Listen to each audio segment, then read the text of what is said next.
And joining us now, John F. King, retired Major General for the U.S. Army National Guard. Sir, it is wonderful to see you this morning. Thank you. I want to get your thoughts just off the top on this breaking news that the Department now of Transportation plans to take control of Union Station in Washington, D.C. This is, of course, just one site these National Guard troops have been patrolling.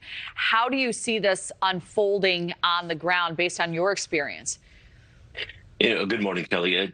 It's really not unusual. The National Guard has been patrolling the National Capital Region numerous times over many, many years. The fact that the conditions at the Union Station have become so deplorable. It's an international embarrassment to our guests, and I think the president is reacting, reasonably. This is our nation's capital. This should be the pride of our nation, and it's embarrassing to go there. And so I'm glad, that the National Guard is being used to take care of our communities. Remember, our National Guard are plumbers, electricians, soldiers. They are our citizens. I can't think of anybody better equipped to handle our security with common sense, with a relevance to our citizens and to our liberty of our nation than the National Guard.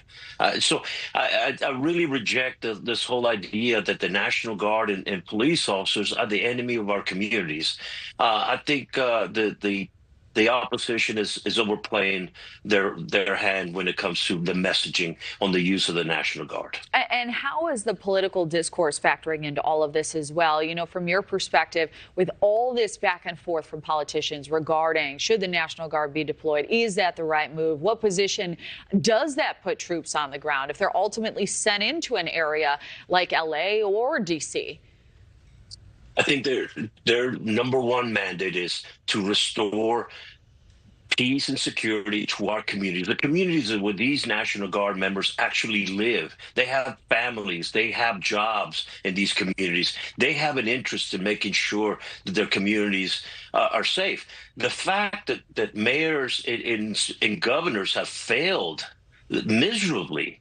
They have the primary duty to secure our communities. And when they fail, I think President Trump is stepping into this vacuum of leadership.